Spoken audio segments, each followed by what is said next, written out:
ఆంధ్రకు తీసుకుపోండి సంతకం పెట్టిన దుర్మార్గుడివి. ఇవాళ సంతకమే తెలంగాణ రైతాంగానికి యమపాశమై ఈరోజు మా ప్రాణాలను బలిగొనే పరిస్థితి వచ్చింది. అందుకే ఇవాళ ప్రాజెక్టుల మీద, నీళ్ల మీద, పడవ పడ్డ పాలమూరు మీద, ఇక్కడ పుట్టి ఇక్కడ పెరిగి, పుట్టింది అచ్చంపేట్ల, పెరిగింది వనపర్తిలా, గెలిచింది కొడంగల్ల, ఈ పాలమూరు రుణం తీర్చుకోనికనే తెలంగాణ ముఖ్యమంత్రినైనా మా నారాయణపేట కొడంగల్ మక్తల్ ప్రాజెక్టు ప్రారంభిస్తే కేసులేసి అడ్డుకోవాలనే ప్రయత్నం చేస్తున్నావు. ఎస్ఎల్బీసీని పడావు పెడితే పని చేయాలంటే అడ్డం వచ్చి పండుకుంటున్నావు. ఇవాళ మా పాలమూరును పడావు పెట్టిందే నువ్వు చంద్రశేఖరరావు. నిన్ను నమ్మినందుకు మమ్మల్ని నట్టేట ముంచినవు. వెనకటికి పెద్దలు చెప్పినట్టు నమ్మి నానబోస్తే పుచ్చి బుర్రెలైనాయని ఇవాళ చంద్రశేఖరరావు నమ్ముకున్నందుకు పాలమూరు జిల్లా ఎడారిగా మారింది. అందుకే మిత్రులారా, ఇవాళ మీరు ఒక్కసారి ఆలోచన చేయండి. 10 సంవత్సరాలు చంద్రశేఖరరావు ప్రభుత్వం, బీఆర్ఎస్ ప్రభుత్వమే ఉన్నది కదా.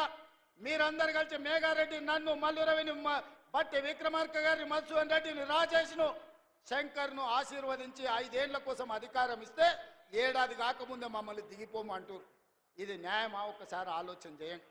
10 ఏళ్ళు మీరే కదా దోసుకున్నది, 10 ఏళ్ళు పాలించింది మీరే కదా, 10 ఏళ్ళు ఏలుకున్నది మీరే, దోసుకున్నది మీరే, 10 ఏళ్ళు అధికారాన్ని అనుభవించింది మీరే. ఒక పాలమూరు రైతు బిడ్డ నల్లమల్ల ప్రాంతం నుంచి తెలంగాణకు ముఖ్యమంత్రి అయితే చూసి ఓర్వలేరా? మీరు, మీ కొడుకులు, మీ మనవళ్ళు మీరు ఏలనిక్క పుడితే మేమేమో ఇవాళ బిచ్చమెత్తుకోవడానికి పుట్టినమా అని నేను అడుగుతున్నా. మీలాగా మేము చదువుకోలేదా? మీలాగా మాకు తెలివితేటలు లేవా? మీలాగా మేము పరిపాలన చేయలేమా? మా పాలమూరులకు శక్తి లేదా?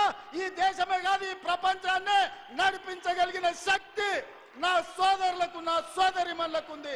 చంద్రశేఖరరావు, నువ్వు అనుకుంటున్నావేమో బిడ్డ పాలమూరోడు అమాయకుడని. మాది అమాయకత్వం కాదు, మాది మంచితనం. మా మంచితనాన్ని నువ్వు పరీక్ష పెడితే తిక్క రేగిందంటే డొక్కజించి డోలు కడతాం. మా సోదరుల సంగతి, మా జిల్లా సంగతి ఇంకా నువ్వు మొత్తం చూడలే. నువ్వు అనుకుంటున్నావేమో వీళ్ళ అమాయకులు అరికథలు చెప్పి నమ్మించవచ్చు అని. ఈ అరికథలు, పిట్టకథలు నడవవు చంద్రశేఖరరావు. చాలా మందిని చూసినాం. నల్లమలకు రా, ఒకసారి తెలుస్తుంది మా పౌరుషం ఏందో. నల్లమల అడవుల నుంచి దేశానికే నాయకత్వం వహించిన పటేల్ సుధాకర్ రెడ్డి మా పాలమూరు బిడ్డ, మర్చిపోకు. పౌరుషానికి, పోరాటానికి మా పండుగ సాయన్న మా పాలమూరు బిడ్డ, మర్చిపోకని నేను చెప్పదలుచుకున్నా.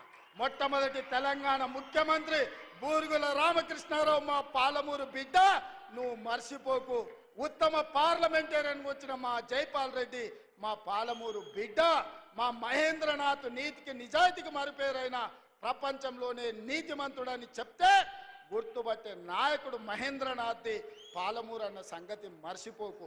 ఆనాడు అంతెందుకు తెలంగాణ కోసం మొట్టమొదట గలం విప్పింది, గచ్చ గట్టించింది, ఇదే ప్రాంగణంలో సమావేశం పెట్టింది డాక్టర్ జిల్లెళ్ల చిన్నారెడ్డి. 2000 సంవత్సరంలో తెలంగాణ రాష్ట్రాన్ని, మళ్ళీ తెలంగాణ ఉద్యమానికి ఊపిరులూదింది డాక్టర్ జిల్లెళ్ల చిన్నారెడ్డి, పాలమూరు బిడ్డ అని మర్చిపోకు చంద్రశేఖరరావు. మమ్మల్ని ఏదో హరికథలు చెప్పి మభ్య పెట్టాలనుకుంటే